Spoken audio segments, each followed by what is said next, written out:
नमस्कार, आप देख रहे हैं IBC 24। मैं हूं आपके साथ विजय कुमार पंड्या। मध्य प्रदेश की खबरों की शुरुआत करते हैं। एमपी में कोरोना नियंत्रण मॉडल की प्रधानमंत्री नरेंद्र मोदी ने तारीफ की है। पीएम मोदी ने मध्य प्रदेश सरकार के सामुदायिक सहयोग मॉडल की तारीफ करते हुए दूसरे राज्यों को इसे अपनाने की नसीहत भी दी है। मोदी ने कहा है कि एमपी का यह मॉडल कारगर है और जनता के सहयोग से कोरोना नियंत्रण में बड़ी भूमिका निभा रहा है। पीएम मोदी ने आज राज्यों और जिलों के फील्ड ऑफिसर्स के साथ बैठक की। इस दौरान कोरोना के हालात और इससे निपटने के लिए उनके अनुभवों पर चर्चा की गई। उन्होंने फील्ड ऑफिसर से कहा कि कोरोना के खिलाफ इस युद्ध में आपकी बहुत अहम भूमिका है। वहीं उन्होंने एमपी सरकार द्वारा अपनाए जा रहे क्राइसिस मैनेजमेंट ग्रुप मॉडल की तारीफ करते हुए कहा कि इस मॉडल से सरकार पर आने वाला भार कम हुआ है। बैठक में सीएम शिवराज, इंदौर और जबलपुर कलेक्टर भी शामिल हुए।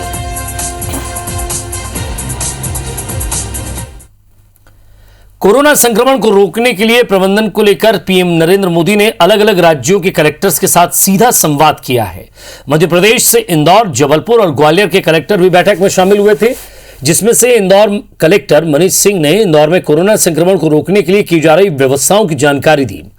उन्होंने शहर और ग्रामीण इलाकों में कोरोना संक्रमण को रोकने और जागरूकता को बढ़ाने के लिए उठाए जा रहे प्रशासन के कदम की जानकारी दी। बैठक में पीएम मोदी से हुई चर्चा को लेकर कलेक्टर ने बताया कि प्रधानमंत्री ने सुझाव दिए हैं कि कोरोना संक्रमण को रोकने के लिए ग्रामीण स्तर पर ज्यादा प्रभावी कदम उठाए जाएं।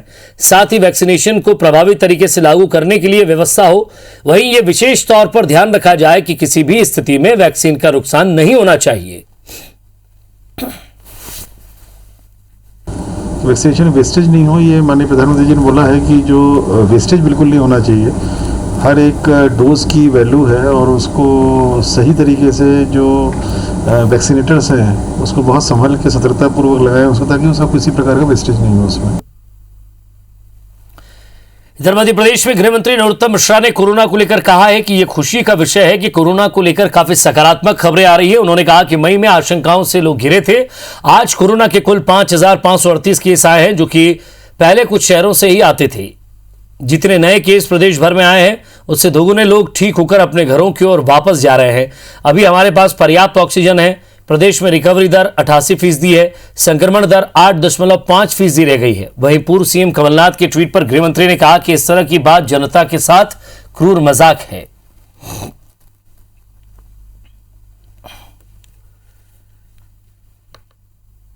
आज कुल 5,533 नए प्रकरण आए पूरे प्रदेश में।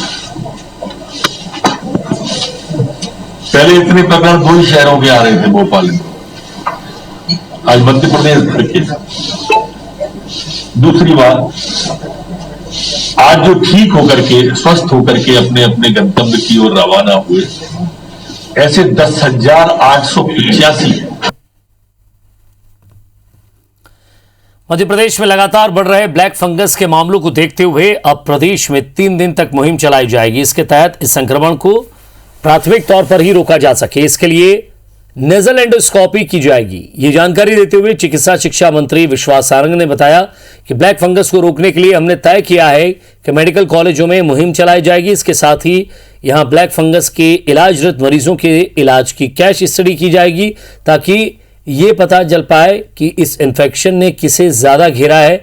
इसमें निजी ENT विशेषज्ञ की भी मदद ली जाएगी। इसके साथ ही चिकित्सा शिक्षा मंत्री ने राजगढ़ के जिला अस्पताल में हुई घटना पर बताया कि इसकी जांच की जा रही है और दोषियों पर कार्रवाई की जाएगी।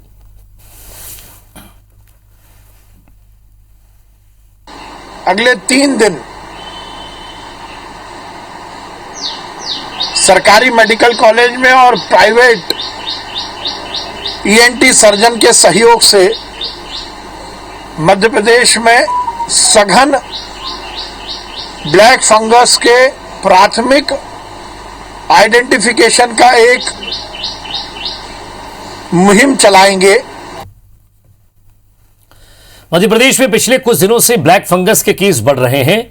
इसके इलाज के लिए एंटी फंगल इंजेक्शन की आवश्यकता होती है, जो कि इस वक्त बहुत सीमित संख्या में उपलब्ध है।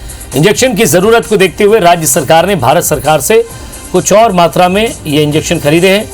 सबसे पहले म्यूकरमाइकोसिस बीमारी का इलाज कराने वाले मेडिकल कॉलेज के लिए ये भेजे गए हैं। सरकार द्वारा उपलब्ध कराए गए इंजेक्शन का मेडिकल कॉलेज में भर्ती म्यूकरमाइकोसिस मरीजों के लिए ही उपयोग करें। अगर इसके अलावा भी अगर ये बचते हैं तो अन्य प्राइवेट अस्पतालों को लागत मूल्य पर उपलब्ध कराए जा सकते हैं।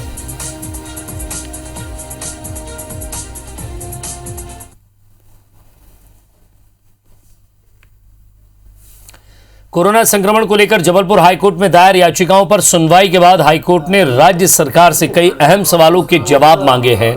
हाईकोर्ट ने राज्य सरकार से पूछा है कि सरकार ने कोरोना की थर्ड वेव को लेकर क्या क्या तैयारियां की हैं, क्योंकि कोरोना वायरस की दूसरी लहर ने पूरे प्रदेश में तबाही मचाई है और स्वास्थ्य सुविधाएं मजबूत न होने के चलते हजारों लोगों की जान चली गई। इसके साथ हाईकोर्ट की निजी अस्पतालों द्वारा की जा रही लूट पर भी सरकार से जवाब मांगा है। इसके साथ ही हाईकोर्ट ने ये पूछा है कि प्रदेश के सरकारी अस्पतालों में पड़े करीब 100 वेंटिलेटर्स को इस्तेमाल क्यों नहीं लाया जा रहा है। हाईकोर्ट ने सरकार को निर्देश दिए हैं कि पीएम केयर्स फंड के जरिए प्रदेश में लाए गए वेंटिलेटर की पूरी जानकारी अदालत के सामने पेश की जाए। अब हाईकोर्ट में अगली सुनवाई 19 मई को तय की गई है।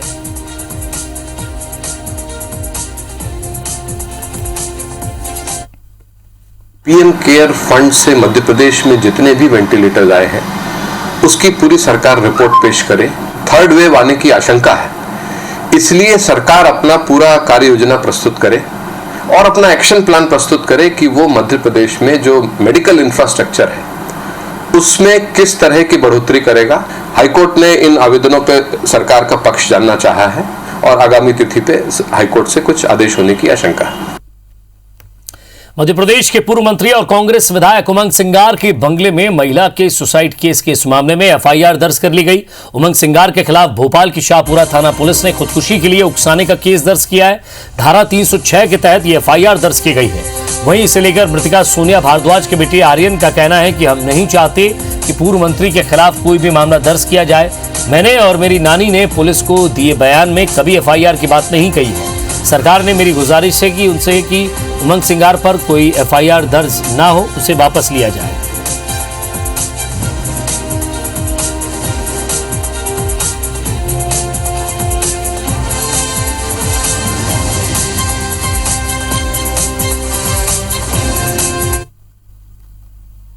मैं कहना चाहूँगा कि जो एफआईआर हुई है तो वो अभी वापस लेनी चाहिए वो, क्योंकि वो बिना किसी उसके सबूत या बिना किसी बात पे एफआईआर हुई है। तो जो उमंग सिंगार जी पे एफआईआर हुई है वो वापस लें, मैं यही कहना चाहूँगा, क्योंकि मैंने या मेरी नानी ने ऐसा कुछ बयान में कहा नहीं था कि उनका कोई दोष है, ना हमें लगता है कि ऐसा कुछ है। पूर्व वन मंत्री और कांग्रेस विधायक उमंग सिंगार पर एफआईआर के बाद कांग्रेस खुलकर उनके बचाव में उतर आई है। कांग्रेस ने इसे राजनीति से प्रेरित कार्य बताया है। उमंग सिंगार के समर्थन में कांग्रेस प्रतिनिधिमंडल ने आज प्रदेश के डीजीपी विवेक जौहरी से मुलाकात कर ज्ञापन सौंपा है।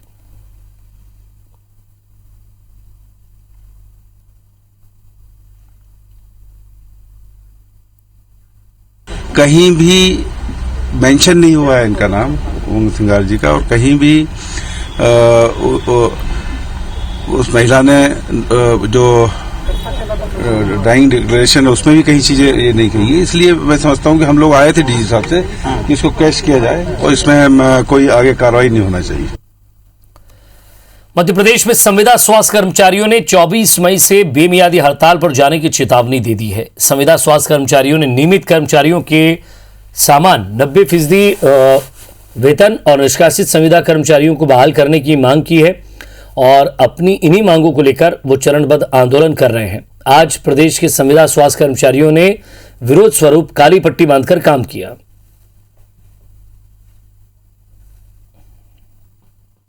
ताउते चक्रवात का असर मध्य प्रदेश के मौसम में भी साफ तौर पर देखने को मिल रहा है। पिछले 24 घंटों के दौरान रीवा, ग्वालियर, चंबल और उज्जैन संभाग के जिलों में बारिश हुई। वहीं आज के लिए भी मौसम विभाग ने कई जिलों में अलर्ट जारी किया है। प्रदेश में 40 से 50 किलोमीटर प्रति घंटे की रफ्तार से तेज हवाएं चलने के आसार है।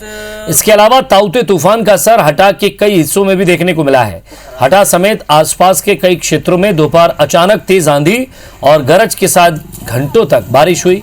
क्षेत्र के गेहूं खरीदी केंद्र में खुले आसमान के नीचे रखा हुआ गेहूं बारिश की भेंट चढ़ गया। दमोह में भी बारिश के चलते खरीदी केंद्रों में रखा गेहूं बारिश की भेंट चढ़ गया है। खरीदी केंद्र में गेहूं को बारिश से बचाने का कोई इंतजाम नहीं हुआ। बैतूल में भी खरीदी केंद्र में खुले में रखा 35 किसानों का 1500 क्विंटल गेहूं भीग गया। अभी कहीं सूचना नहीं दी है। अभी कोई संबंधित अधिकारी आया? बारिश कब से हो रही है? बारिश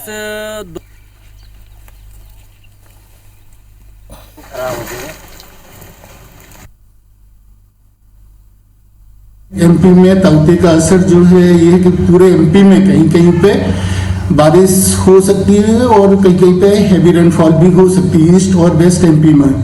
और टेम्परेचर की अगर बात करें तो टेम्परेचर अभी 1-2 दिन तो थोड़ा बहुत गिरेगा, जैसे कि अभी आज 35-36 है तो अभी हो सकता है 35-36 ही रहेगा। पूर्व सीएम कमलनाथ ने ताउते चक्रवात से हुई बारिश से खरीदी केंद्र पर हुई प्रभाव होने वाली गेहूं को लेकर ट्वीट कर सरकार पर निशाना साधा है। उन्होंने कहा है कि गीला हुआ गेहूं खरीदी केंद्रों पर नहीं लिया जा रहा है। कमलनाथ ने सरकार से मांग की है कि गेहूं खरीदने के लिए सरकार को तत्काल दिशा निर्देश जारी करना चाहिए। उन्होंने गेहूं को उचित स्थानों पर नहीं पहुंचाने के लिए जिम्मेदार अधिकारियों पर कार्रवाई करने की मांग की है।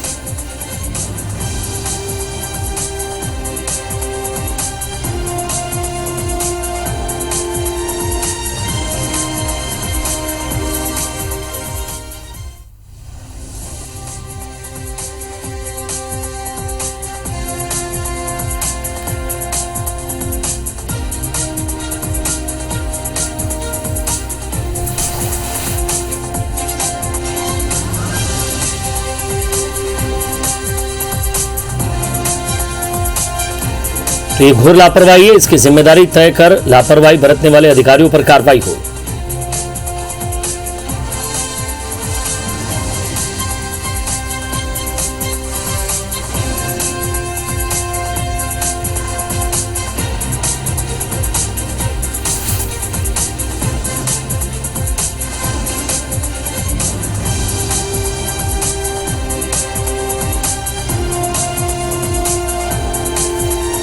सुधीर रंडूती हमारे संवाददाता सीधे लाइव हमारे साथ जुड़ रहे हैं। सुधीर से बातचीत करेंगे। सुधीर, जब ये तूफान का मौसम विभाग ने कहा था कि मध्य प्रदेश में भी इसका असर हुआ, तब भी आपके साथ में लाइव था और हमने बात की थी कि जो खुले में गेहूं है उसका क्या होगा और गीला गेहूं सरकार नहीं खरीद रही है। तमाम तरह की बातें हमने की थी, लेकिन उसके बावजूद भी कलेक्टर्स के द्वारा क्या अधिकारियों को निर्देश नहीं दिए गए, चाहे एफसीआई गोदाम पर रखा हो, चाहे बाहर किसी वेयर हाउस पर रखा हो, शासन के हो या प्राइवेट हो। लेकिन अब गेहूं खराब हो चुका है, इस पर राजनीति भी शुरू हो गई है। पूर्व सीएम कमलनाथ ने इसको लेकर ट्वीट भी किया। उन्होंने कहा कि जिन अधिकारियों ने लापरवाही की उन पर कार्रवाई हो। देखिए विजय, बिल्कुल निश्चित तौर पर, और ये तस्वीरें कोई पहली बार तस्वीरें इस तरीके की सामने निकल कर नहीं आई है। मध्य प्रदेश के अंदर हर साल हमने देखा है कि जब सरकार के द्वारा बम्पर उपार्जन जो है गेहूं का किया जाता है और उसके बाद में बारिश के मौसम से पहले तक इन गेहूं का उठाव नहीं होता है, तो ऐसी तस्वीरें हर साल हमको देखने को मिलती है। पर लेकिन उन तस्वीरों से सबक शायद जिला प्रशासन या फिर जो सरकार में बैठे नुमाइंदे हैं जिनको इस पूरे काम को बाखूबी अंजाम देना चाहिए, उन्होंने अभी तक कोई सबक नहीं लिया है। लिहाजा ताउते तूफान की अगर बात करें तो इसकी आशंका एक हफ्ते पहले ही मौसम विभाग ने जता दी थी और उसके बावजूद भी उपार्जन के जरिए जो गेहूं खरीदा गया था, खुले में पड़े इस गेहूं को ना तो भंडारण की कोई व्यवस्था की गई थी, ना ही इस गेहूं को सुरक्षित किसी स्थान पर पहुंचाने की व्यवस्था की गई थी। नतीजा एक बार फिर से उन्हीं तस्वीरों से रूबरू होना पड़ रहा है जो कि हर साल मानसून में मध्य प्रदेश के अंदर गेहूं की बर्बादी को लेकर दिखाई देती है। और इस पूरे मामले पर पूर्व मुख्यमंत्री कमलनाथ ने ट्वीट भी किया है, क्योंकि इससे पहले लगातार इस बात की आशंका जताई जा रही थी कि मध्य प्रदेश के अंदर मानसून जून में कभी भी दस्तक दे सकता है। उससे पहले सरकार भंडारण की व्यवस्था करे और खुद मुख्यमंत्री से लेकर तमाम जो जिम्मेदार बड़े अधिकारी हैं उन्होंने इस बात को लेकर जरूर एक कहा था कि समय पर गेहूं का भंडारण किया जाएगा। हालांकि उपार्जन की तारीख सरकार की ओर से कई बार बढ़ाई गई थी, जिसके चलते उपार्जन का काम लगातार जारी है। और ऐसे में जो तर्क दिए जाएंगे, निश्चित तौर पर यही तर्क दिए जाएंगे कि उपार्जन का काम था, इसलिए गेहूं को भंडारण तक लाने में समस्या थी। पूर्व मुख्यमंत्री कमलनाथ ने ट्वीट किया है इस पूरे मामले पर और जो दोषी अधिकारी हैं, जो जिम्मेदार अधिकारी हैं, उनके खिलाफ न केवल कार्रवाई की मांग की है बल्कि मध्य प्रदेश के दूसरे जिले जहां पर अभी तक बारिश नहीं पहुंची है, इस तूफान का असर नहीं हुआ है, जहां पर खुले में गेहूं पड़ा हुआ है, उसके सुरक्षित भंडारण की मांग जो है वो ट्वीट के माध्यम से कमलनाथ ने की है। लिहाजा कहना होगा कि एक बार फिर से बर्बादी की तस्वीरें मध्य प्रदेश के अंदर देखने को मिली है और इसको लेकर सियासत भी जो है वो गरमाने लगी है। विजय, शुक्रिया इस तमाम बातचीत के लिए सुधीर। तो ये तस्वीरें देखकर साफ अंदाज़ा लगाया जा सकता है कि इस पर कहीं न कहीं अब राजनीति भी शुरू हो गई। बात जबलपुर की कर लेते हैं। जबलपुर में नकली रेमडेसिविर इंजेक्शन मामले में एसआईटी और जबलपुर की ओमती थाना पुलिस ने मुख्य आरोपी और सिटी हॉस्पिटल के डायरेक्टर सरबजीत सिंह मोखा की पत्नी जसमीत कौर और अस्पताल के मैनेजर सोनिया खत्री को गिरफ्तार कर लिया है। जिला कोर्ट ने जसमीत और सोनिया को 3 दिन के पुलिस रिमांड पर सौंपा है। इस दौरान एसआईटी दोनों से सबूत छुपाने के मामले में पूछताछ करेगी। एसआईटी को ये पुख्ता सबूत मिले हैं कि मोखा की पत्नी जसमीत और सिटी हॉस्पिटल की मैनेजर सोनिया खत्री इस पूरे गोरख धंधे में मोखा की अहम राजदार रही हैं। साथ ही मोखा की पत्नी और सिटी हॉस्पिटल की मैनेजर दोनों पर नकली रेमडेसिविर मामले में सबूत मिटाने का आरोप है।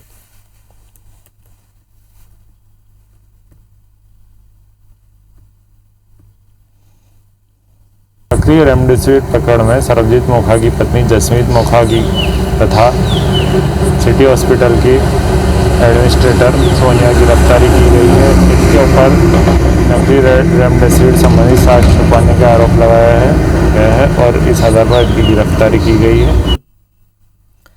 जबलपुर में नकली रेमडेसिविर मामले की जांच कर रही एसआईटी को सिटी हॉस्पिटल के डायरेक्टर सरबजीत सिंह मोखा के बेटे हरकरण मोखा के भी इस कांड में शामिल होने के पुख्ता सबूत मिले हैं। जांच में खुलासा हुआ है कि हरकरण मोखा ने अपने दोस्त दिव्यांग दुबे की फर्जी आईडी लाकर इंदौर से नकली रेमडेसिविर की खेप जबलपुर मंगाई थी।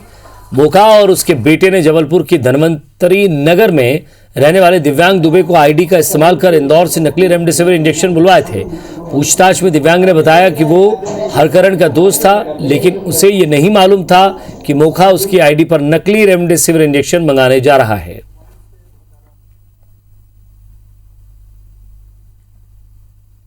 का जो नाम का उपयोग किया गया है उस आधार पर दिव्यांग दुबे से पूछताछ की गई थी और कथन लिए गए थे। तो जैसे पूरा फैक्ट एस्टेब्लिश हो जाता है उसके बाद हम इसकी जानकारी से मीडिया को अवगत कराएंगे। अलग अलग जिलों में हम टीम भेज रहे हैं और इनको ट्रेस किया जा रहा है और इनके सारे रिश्तेदारों और दूर के दोस्तों सबसे कांटेक्ट किया जा रहा है।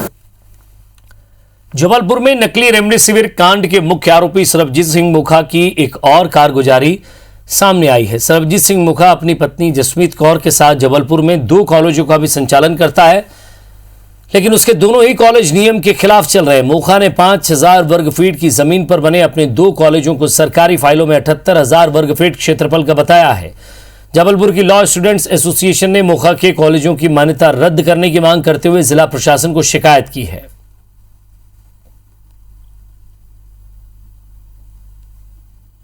जो सरबजीत सिंह मोखा है उनने अपनी पत्नी के साथ मिलकर के 5000 स्क्वायर फीट की बिल्डिंग को जो है 78,000 स्क्वायर फीट की बिल्डिंग दिखा करके और ये दोनों कॉलेजों की मान्यता लेकर के 5 वर्षों से कॉलेज चला रहा है। तो हमने जिला प्रशासन से अपील करी है कि तत्काल इन दोनों कॉलेजों की मान्यता समाप्त किया जाए और जिन अधिकारियों ने पूर्व के वर्षों में इसमें निरीक्षण करके इनको मान्यता दी है उन पर भी FIR दर्ज करा करके कठोर कार्रवाई की जाए। कोई शिकायत आज प्राप्त हुई है। इस संबंध में मेडिकल विश्वविद्यालय जो हैं उनको और CMHO को हमने पत्र लिखकर अभी भेज रहे हैं।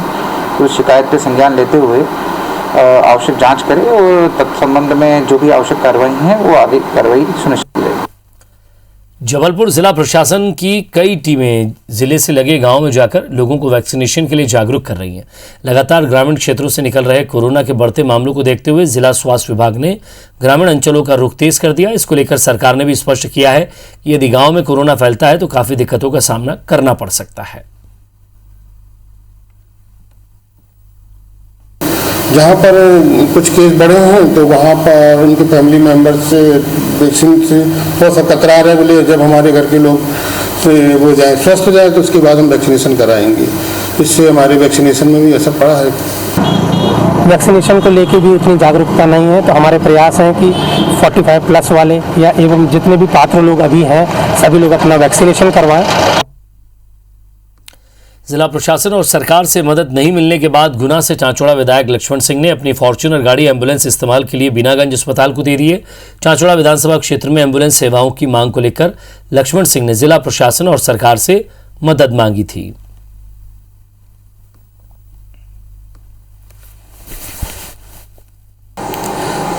तो मेरा भी फर्ज बनता है आपकी सेवा करूं और ऐसे कठिन समय में जो मुझसे बन सकता है मैं कर रहा हूं। मैंने अपनी फॉर्च्यूनर गाड़ी एम्बुलेंस के रूप में निःशुल्क चलाने के लिए शासन को दे दी है। आज से उसकी सेवाएं शुरू हो गई हैं। कोरोना मरीजों की सेवा करने वाले ग्वालियर के जय आरोग्य अस्पताल प्रबंधक से संपर्क कर सकते हैं। अस्पताल को ऐसे मददगारों की तलाश है जो इस त्रासदी में तन और मन से सेवा करना चाहते हैं। इससे लेकर प्रदेश सरकार की कोरोना मित्र योजना की ग्वालियर से लॉन्चिंग भी मानी जा रही है। पब्लिक इन्वॉल्वमेंट के जरिए सामाजिक ढांचा तैयार करने का काम चल रहा है।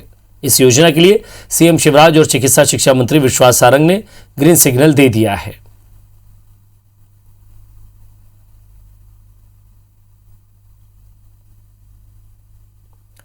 मध्य प्रदेश और उत्तर प्रदेश में कोरोना वायरस के चलते उसेत घाट चंबल नदी पर 2 मई को अंतर्राज्यीय आवागमन बंद कर दिया गया था।